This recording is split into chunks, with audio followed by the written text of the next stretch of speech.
Alô, turma boa do canal Ave Mais, um grande abraço. Um abraço a todos vocês ligados aqui no Acorda Vascaínos, nessa segunda-feira de uma semana que promete. O torcedor do Vasco está na expectativa de novos anúncios, novas contratações, talvez a definição da questão da liberação do Leandro Castan, jogador que o torcedor do Vasco realmente pegou uma repulsa, né? Não quer a presença do capitão e deve acontecer essa semana alguma definição. Mas todos os detalhes, principalmente da chegada do novo técnico do Vasco, Zé Ricardo, ao Brasil ontem, você vai ter logo mais no canal Atenção Vascaínos com o Emerson Rocha. Eu vou trazer informações sobre zagueiros nesse Acorda Vascaínos, informações fresquinhas e apuradas para você. São 3. A primeira, uma dúvida. Luiz Cangá, jogador equatoriano, contratado e anunciado no último sábado, vem para ficar 3 meses no Vasco. E muita gente querendo saber por quê. Eu entrei em contato no sábado à noite, depois da nossa festa de confraternização, a gente não pode parar, com o Carlos Brasil, o homem que está cuidando do futebol do Vasco, o gerente executivo. Eu vou começar a chamá-lo assim. E perguntei por que o Cangá está chegando por 3 meses. E o Carlos Brasil foi bastante honesto. Queremos observá-lo. E eu disse, tem alguma contraindicação, alguma coisa que faça vocês apenas quererem por 3 meses? Ele disse, não. A gente quer observar o jogador, saber da adaptação dele ao futebol brasileiro, porque vocês tiveram aí o exemplo recente do John Sanches, por exemplo, e de outros gringos que nos últimos anos têm chegado ao Vasco e não têm dado certo por períodos longos. John Sanches, por exemplo, tem contrato até o meio do ano que vem. Então o Vasco quer observar o zagueiro equatoriano, Cangá, para saber como é que vai ser o desempenho dele. E eu perguntei ao Carlos Brasil, e ele se indispôs quanto a isso, e o Brasil disse, de forma nenhuma, está muito disposto a passar esse período praticamente de testes, né? E o Cangá vai ficar 3 meses do Vasco, por uma opção do Vasco de querer observá-lo, e o jogador ter topado. Uma outra notícia envolve o ex-zagueiro do Vasco, Marcelo Alves.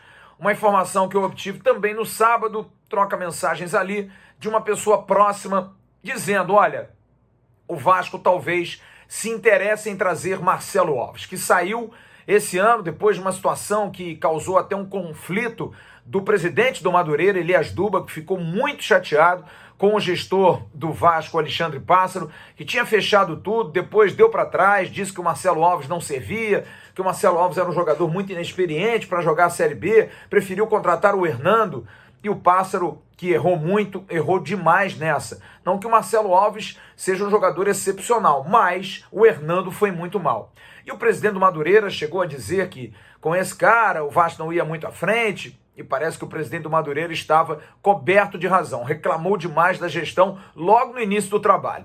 Pois bem, Marcelo Alves, ele se machucou exatamente no jogo contra o Vasco, lembra? Aquele jogo da chuva contra o Vitória da Bahia no turno 1-0, gol do Sarrafiore lá no Barradão. Ele praticamente ficou o segundo turno todo sem jogar, mas vinha até jogando bem no Vitória da Bahia. O Marcelo Alves, ele tem contrato com o Madureira, teria que voltar automaticamente. Mas eu entrei em contato com pessoas do staff do Marcelo Alves que me disseram o seguinte, o Vitória da Bahia está mudando lá de gestão e parece que quem entrou tem interesse em ficar com o Marcelo Alves. Só que o Vitória da Bahia está numa situação difícil, está numa situação apertada, sem grana, e eu não sei se o Madureira vai aceitar isso. Então, entrei em contato com o presidente do Madureira, Elias Duba, e perguntei, presidente, o Vasco fez algum contato consigo para saber se poderia voltar à carga, porque o Vasco vai precisar de zagueiros, o Miranda está suspenso, Castan vai sair, a gente vai dar a informação já do Ricardo Graça, o Hernando foi embora, o Vasco tem hoje apenas o Ulisses, teoricamente, precisaria pelo menos de 4 zagueiros. Está contratando o Cangá, o Anderson Conceição deve ser o próximo e deve buscar mais 2 zagueiros. E aí eu perguntei ao Duba, e ele disse, não, até agora ninguém me procurou. Mas eu senti no presidente do Madureira um pouco daquele ressentimento em negociar com o Vasco. E perguntei, mas o Vitória tem prioridade? Ele disse sim, o Vitória tem a prioridade para ter o Marcelo Alves. Não sei se ele abriria para o Vasco uma nova negociação, mas também me disse o staff que ninguém procurou o Marcelo Alves, então a notícia não procede. O Vasco, pelo menos por enquanto, não tem interesse em voltar com o Marcelo Alves, que esteve no grupo do Vasco, que acabou caindo para a segunda divisão em 2020. E uma última informação sobre zagueiros, uma informação que a gente deu no dia 9 de dezembro no canal Atenção Vascaínos. O zagueiro Ricardo Graça teria oportunidade de ir ou para a Major League Soccer, a Liga Norte-Americana de Futebol, ou então uma proposta da Ásia. Pois bem, a proposta da Ásia pintou do Jubilee-Wata e o negócio está fechado. Agora é troca de documentos. Só que há um imbróglio aí, porque o dinheiro que a princípio o Jubilee-Wata daria ao Vasco, $1,5 milhão, cerca aí de 7,5 milhões a 8 milhões de reais, esse dinheiro parece que não vai todo para o Vasco, porque há dívidas com o jogador, dívidas também com o staff. O empresário do Ricardo Graça é o Diego Gomes, filho do Ricardo Gomes. Então o Vasco teria que usar parte dessa grana para o acordo acontecer, para pagar o que se deve ao Ricardo Graça e também ao Diego Gomes. O Vasco pode receber uma parte, mas não vai receber toda a parte. A gente vai tentar hoje mais apuração em relação a esse assunto, mas o certo é o seguinte: Ricardo Graça não será mais jogador do Vasco, está seguindo para o futebol japonês para jogar no Jubilee-Wata.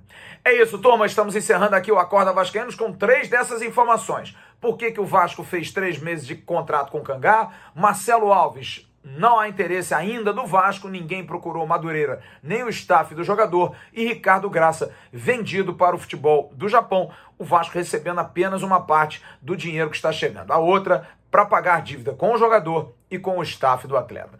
Logo mais no canal Atenção Vascaínos, o Emerson Rocha chega com todas as informações. Muita notícia, muita informação, uma semana badalada. A gente espera aí muitas notícias do Vasco até o dia 24, véspera de Natal, e que no dia 25 o Vasco possa dar mais informações.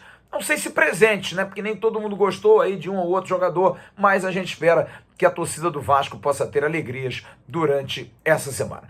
Grande abraço e a gente se vê logo mais na nossa live tradicional no canal Atenção Vascaínos, a partir de 7h30 da manhã. Tchau, turma!